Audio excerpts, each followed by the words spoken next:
अस्सलाम वालेकुम। मैंने एक लिस्ट बनाई है जिस पे मैं वीडियोस बनाऊंगी।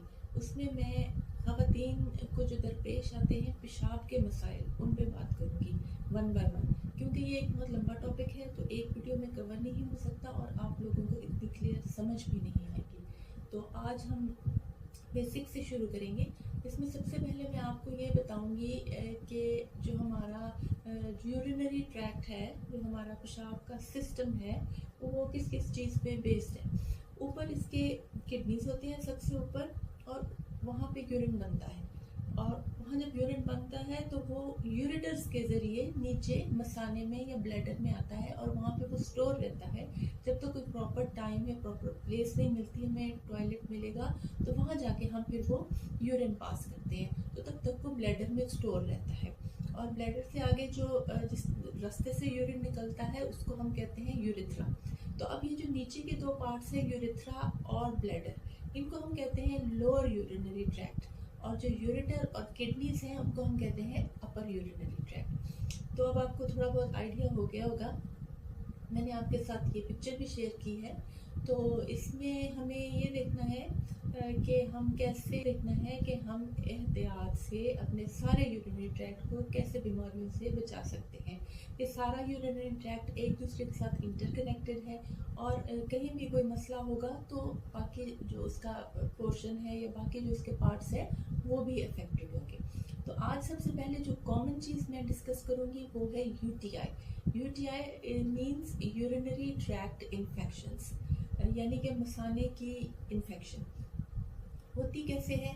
ये नीचे के रास्ते से यूरिथ्रा के ज़रिए कोई भी इन्फेक्शन, कोई भी जर्म जो है वहाँ उसके ज़रिए पहले ब्लैडर में जाता है, और ब्लैडर में वो वहाँ पे इन्फेक्शन कॉज करता है। अगर हम उस इन्फेक्शन को ट्रीट ना करें तो ऑब्वियसली वो बढ़ता जाएगा और अल्टीमेटली वो ऊपर की तरफ असेंड होगा और यूरेटर्स और अल्टीमेटली किडनीज को भी इन्वॉल्व करेगा।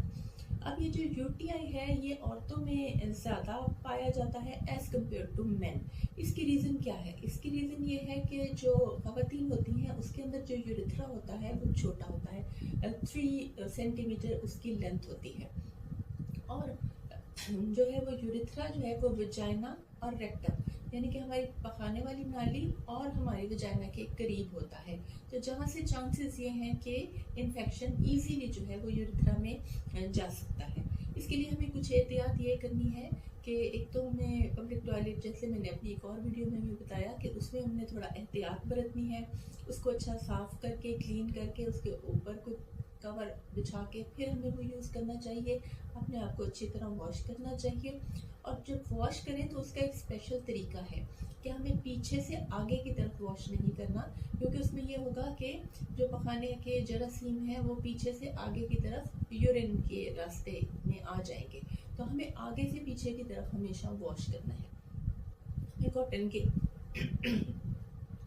कॉटन के कपड़े, कॉटन के अंडरवेयर्स यूज़ करने हैं, और जब भी हमने वॉश करना है हमने उसको ड्राई करना है, हमने उसको गीला नहीं छोड़ना, क्योंकि गीला छोड़ने से भी रैश भी पड़ सकता है, और जब स्किन जो है वो डैमेज होती है तो उसमें रिस्क ऑफ इन्फेक्शन भी बढ़ जाता है। तो ये बेसिक चीज़ें थी जो मैंने आपको बताई कि जिन की वजह से जो यूटीआई है वो ख़वातीन में कॉमन है। अब कुछ कंडीशन ऐसी होती हैं जिसमें इंसान की इम्यूनिटी सप्रेस्ड होती है, यानी कि डायबिटीज़ हो गया, उसमें इंसान की इम्यूनिटी सप्रेस होती है। ऐसे पेशेंट्स जिनकी डायबिटीज़ लॉन्ग स्टैंडिंग है, काफ़ी अरसे से है या कंट्रोल नहीं है, तो उसमें भी रिस्क ऑफ इन्फेक्शन और यूटीआई बढ़ जाता है। ना सिर्फ यूटीआई बल्कि बॉडी में कहीं भी रिस्क ऑफ इन्फेक्शन बढ़ जाता है जब एक पेशेंट जो है वो इम्यूनोसप्रेस्ड हो। और कौन सी इम्यूनोसप्रेस्ड हैं जो कॉमनली यूज होते हैं? स्टीरॉइड्स, और वो पेशेंट जो कि कैंसर का ट्रीटमेंट ले रहे हैं, जैसे कि कीमोथेरेपी वगैरह, उसमें भी बॉडी की इम्यूनिटी सप्रेस्ड होती है, जिसकी वजह से रिस्क ऑफ इन्फेक्शन जो है वो बढ़ जाता है।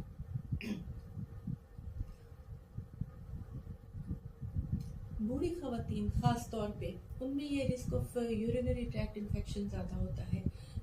इसकी वजह ये है कि जैसे एज के साथ साथ हमारी बॉडी के बाकी मसल्स जो हैं वो वीक हो जाते हैं, वो ढीले पड़ जाते हैं, हमारी स्किन लटक जाती है। इसी तरह हमारे वो मसल्स जो कि हमारे यूरिनरी सिस्टम के अराउंड है वो भी वीक हो जाते हैं, लैक्स हो जाते हैं और हमारा ब्लैडर, यूट्रस वगैरह जो है वो अपनी जगह से नीचे की तरफ ढलक जाता है।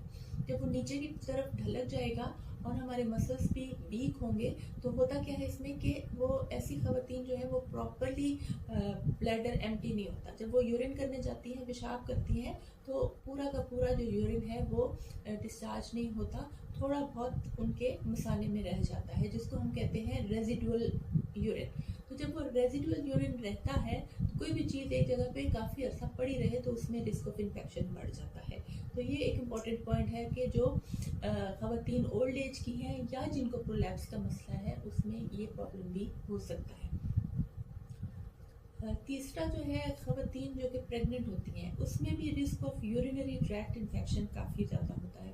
इसलिए क्योंकि जो हमारा यूट्रस है वो ब्लैडर के करीब होता है और जब यूट्रस ग्रो करना शुरू होता है तो वो ब्लैडर के ऊपर प्रेशर देता है और प्रेशर देने से क्या होता है कि ब्लैडर जो है वो थोड़ा सा भर जाता है जब, तो उसको फीलिंग बार बार होती है कि उसको यूरिन आया है, उसको एम्प्टी करना है ब्लैडर। इसमें उसकी कैपेसिटी थोड़ी कम हो जाती है। और दूसरा जो प्रेगनेंसी के हार्मोन्स हैं वो भी थोड़े इम्यूनोसप्रेसिव होते हैं, उसमें भी रिस्क ऑफ इन्फेक्शन बढ़ जाता है। तो हमें ये बहुत ख्याल रखना है प्रेगनेंसी में। अगर कोई आती है हमारे पास प्रेग्नेंट पेशेंट तो उसमें हमने यूटीआई को ज़रूर रूल आउट करना है। अब उसमें एक इंटरेस्टिंग बात और है कि बहुत सारी पेशेंट ऐसी होती हैं जिनको पता नहीं होता कि उनको यूरिनरी ट्रैक्ट में इन्फेक्शन है। वो कैसे, उसको हम कहते हैं एसिम्प्टोमेटिक बैक्टीरियूरिया, यानी कि उनको कोई सिम्टम नहीं है, उनको कोई तकलीफ नहीं है और हम जब रूटीन पे यूरिन का टेस्ट करवाते हैं तो उसमें हमें पता चलता है कि इसके अंदर तो जरासीम है। ऐसी कंडीशन में भी इलाज बहुत ज़रूरी है। ये नहीं कि हमें कोई तकलीफ नहीं है तो हम इलाज ना कराएं, क्योंकि जब हम इलाज नहीं कराएंगे तो अल्टीमेटली जो है वो तकलीफ बढ़ जाएगी और वो यूटीआई में कन्वर्ट हो जाएगी।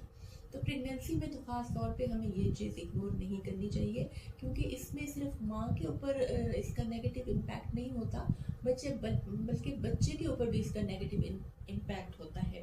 और वो क्या होता है कि प्री टर्म लेबर का रिस्क इसमें बढ़ जाता है, यानी कि वक्त से पहले माँ को दर्दें आना शुरू हो जाती हैं।